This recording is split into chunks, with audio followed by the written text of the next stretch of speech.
तपाईँलाई थाहा छ नेपालको ऋण कति पुग्यो? एकदम सबैलाई थाहा छ होला सायद। तर ऋणको कारण के हो? ऋण किन लियो? देशका लागि ऋण कस्तो? किनभने अहिले अधिकांश जनताहरूको मनमा एउटै प्रश्न उठिरहेको छ कि ऋणमा डुब्दै गएको देश के हाम्रो देश श्रीलङ्का बन्दै गएको हो? हाम्रो देशको ऋण 3 ट्रिलियन पुगिसक्यो, यानि कि 30 खर्ब। यो एउटा सानो रकम होइन। 30 खर्बमा कतिवटा जिरो छ भनेर पनि हामीले गन्यौँ भने हाम्रो मुटु काप्न थाल्छ।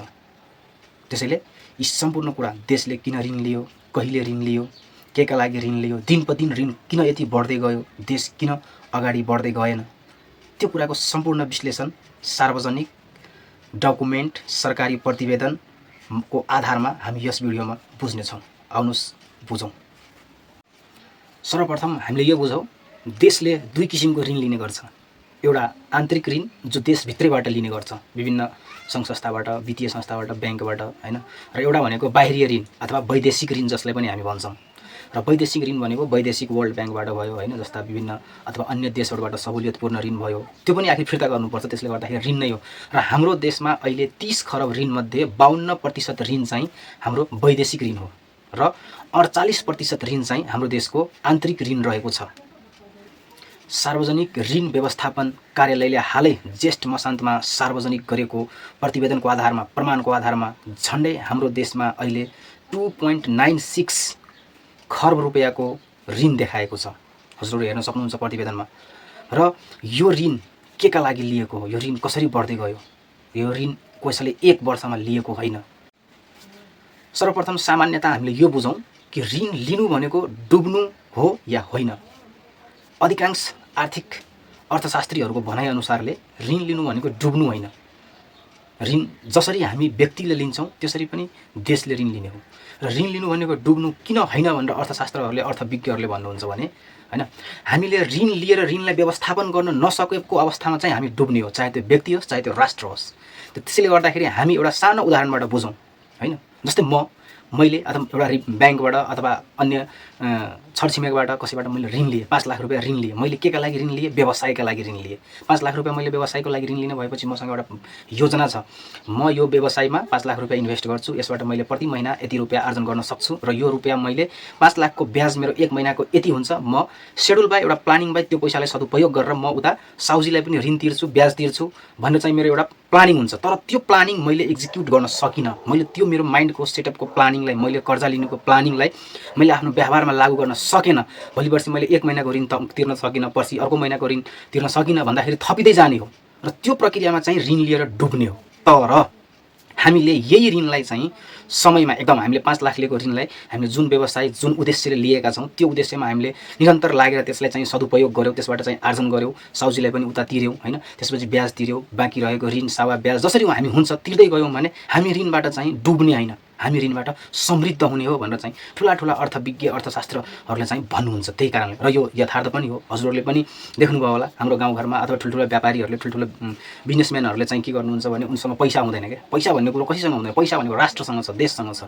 पैसा भनेको ब्याङ्कसँग छ। हामीले ब्याङ्कले सुन्छौँ कि यस्तो सहुलियतपूर्ण कर्जा दिएको छ, किसानलाई कर्जा दिएको छ, उद्यमीलाई कर्जा दिएको छ भन्ने विभिन्न कुराहरू हामीले सुन्छौँ विभिन्न समाचारमा, विभिन्न ब्याङ्कको प्रचार प्रसारमा, अथवा विभिन्न किसिमका वित्तीय संस्थाहरू, सहकारी संस्थाहरूले हाम्रो गाउँघरमा आएर हामीलाई भन्छ कि हामीले यस्तो यस्तो किसिमको ऋण सहुलियत ल्याएको छौँ, तपाईँहरूले यसो व्यवसाय गर्नुभयो भने यस्तो छ, उस्तो छ, विभिन्न कुराहरू हामीलाई सम्झाउँछौँ। त्यो भनेको हामीलाई उसले डुबाउनलाई होइन, एउटा स्वरोजगार बनाउनको लागि हो, एउटा सहुलियत दिनको लागि हो। किनभने कि उद्यमी बन्नको लागि पैसा चाहिन्छ, रोजगारी हुनको लागि पैसा चाहिन्छ र पैसा हाम्रो घरमा मेसिनले छापेर आउँदैन।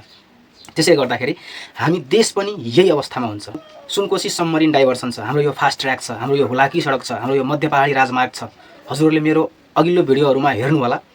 त्यो मानव एउटा मैले सामान्य उदाहरण दिइरहेको छु यो फास्ट ट्र्याकको। अघिल्ला सरकारहरूले, हैन, ऋण त लिए, देश विकासकै लागि लिए, यो एकदम सही कुरा हो।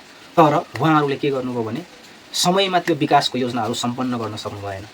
र सम्पन्न नगर्नुको विभिन्न कारणहरू पनि होलान्, त्यसलाई पनि म मान्छु। तर त्यो कारणहरू भनेको त सट आउट गर्न सक्ने कारणहरू हो नि त। त्यो समस्याको समाधान गर्ने सरकारको काम हो। सरकार, हामीले ती सरकारी पदाधिकारीहरूलाई, कर्मचारीलाई होस् या नेतालाई होस् या विभिन्न किसिमका कर कार्यालयका कर्मचारीहरूलाई होस्, हाम्रो करबाट हामीले त्यहीका लागि त तलब दिएर पालिराखेका हुन्छौँ नि।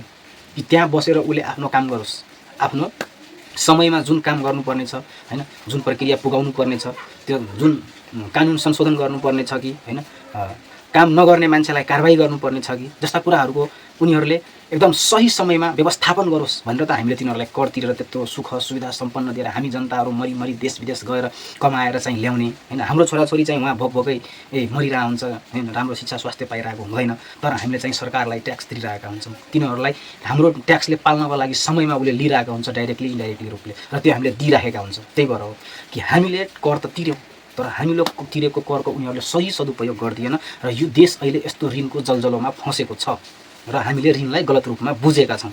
तर 30 खर्ब ऋण भनेको झन्डै हाम्रो देशको जिडिपीको 45 देखि 48% वरिपरि रहेको ऋण हो।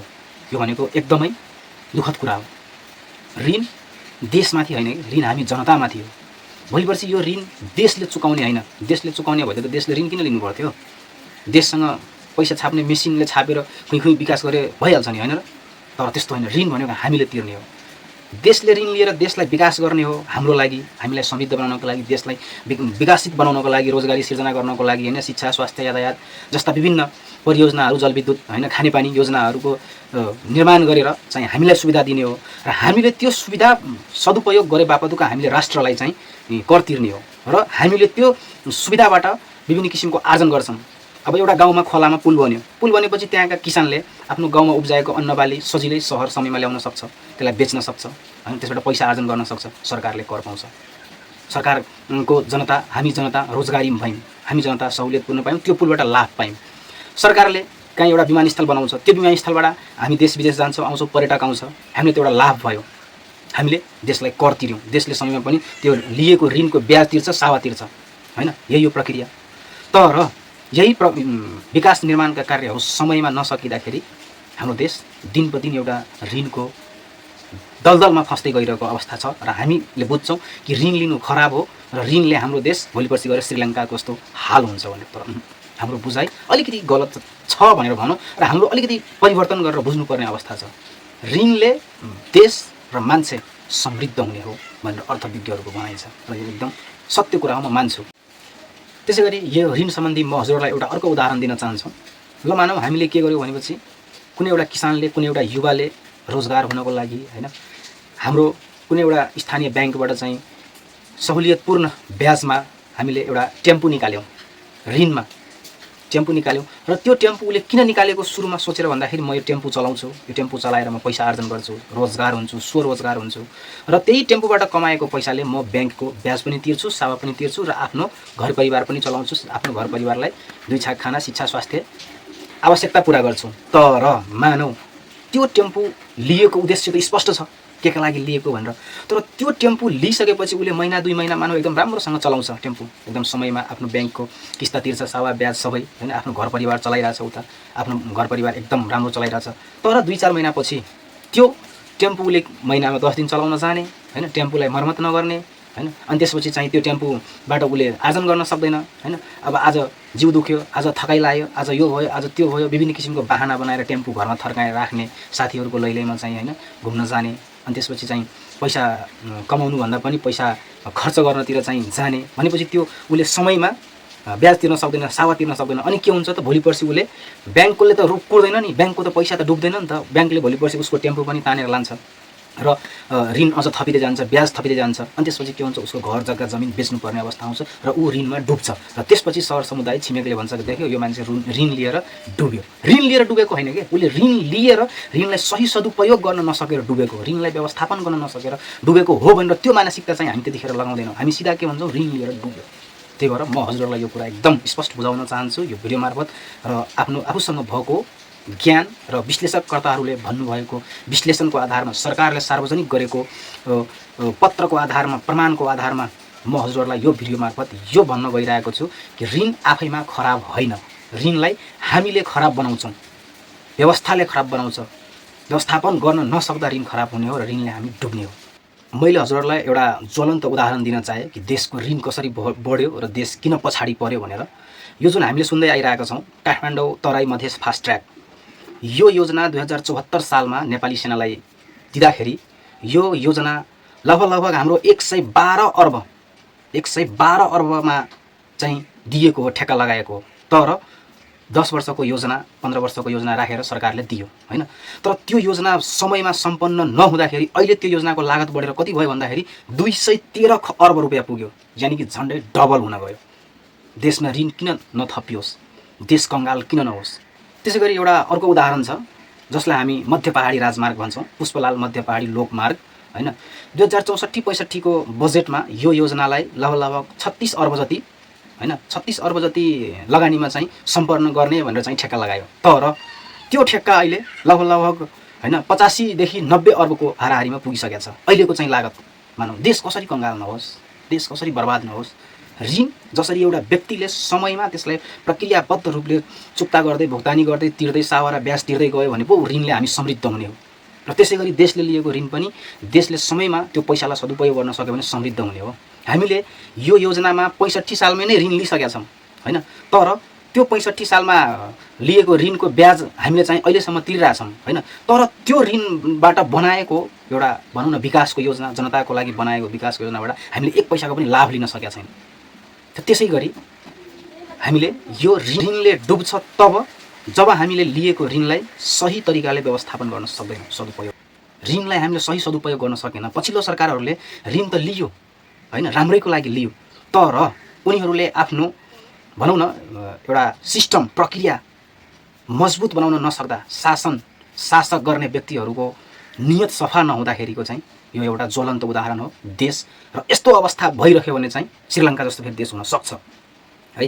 त्यसैले गर्दाखेरि हामीले ऋणलाई सिधै खराब नमानौँ, किनभने अहिलेको सरकारले पनि 600-700 कति हैन करोड ऋण लिने कुरा यो आर्थिक वर्षमा पनि समावेश गरेको छ र हामी एकदम आत्तिएका छौँ। पहिलेको ऋण छ अलरेडी 30 खर्ब रुपैयाँ र फेरि पनि सरकारले ऋण लिने कुरा गर्दैछ। हामीले ऋण लिएर तब डुब्छ, ऋण लिएर एउटा व्यक्ति जसरी डुब्छ त्यसरी ऋण लिएर सरकार तब डुब्छ। सरकारले त्यो पैसा अनावश्यक प्रशासनिक रूपमा खर्च गर्छ, जस्तै अनावश्यक गाडी किन्छ, अनावश्यक बिल्डिङ भवनहरू सेवा सुविधाको लागि बनाउँछ, चिया नास्तामा खर्च गर्छ, मनोरञ्जनात्मक कार्यक्रममा खर्च गर्छ हैन। दीर्घकालीन योजनामा नभएर तत्कालीन फाइदा र तत्कालीन भनौँ न हामीले चाहिँ रचनात्मक कुरामा खर्च गर्छ। त्यसपछि त्यो ऋणले हामीले लाभ लिन नसकेर हामी डुब्छौँ, देश डुब्छ। तर यदि त्यो ऋणलाई समयमा सदुपयोग गरेर विकासका पूर्वाधारमा, उद्योग धन्दामा, कल कारखानामा हैन, सडकमा, पुलमा, बाटोमा, शिक्षामा, स्वास्थ्यमा, यातायातमा आदि विभिन्न क्षेत्रमा जसबाट जनताले प्रत्यक्ष लाभ लिन सक्छ, जसबाट जनताले प्रत्यक्ष फाइदा लिन सक्छ, त्यस्तो कुरामा यदि सरकारले त्यो ऋणलाई सही समयमा, सबभन्दा ठुलो कुरो चाहिँ के छ भने समय, हामीले समयलाई चाहिँ एकदमै बुझ्नुपर्ने कुरा छ।